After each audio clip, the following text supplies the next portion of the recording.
जी नाज़रीन, weather update news इबरत सां गॾु आऊं आहियां ग़ुलाम हुसैन ख़ासि के लिए अव्हांखे ॿुधाईंदा हलूं त अॼु बि सिंध जे मुख़्तलिफ़ इलाइक़नि में गजगोड़ खेवण ऐं तेज़ हवाउनि सां बरसाति जा वसकारा जारी आहिनि। कराची डिवीज़न, हैदराबाद डिवीज़न, मीरपुर ख़ास डिवीज़न ऐं शहीद बेनज़ीराबाद नवाबशाह डिवीज़न में बरसाति जा वसकारा जारी आहिनि।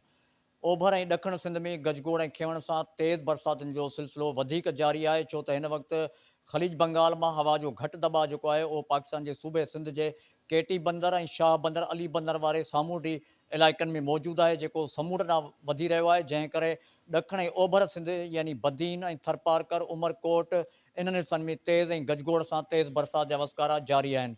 मौसम जी इन ताज़ा तरीन अपडेट सां गॾु ग़ुलाम हुसैन ख़ासि के लिए ॾींदा इजाज़त। अल्लाह हाफ़िज़।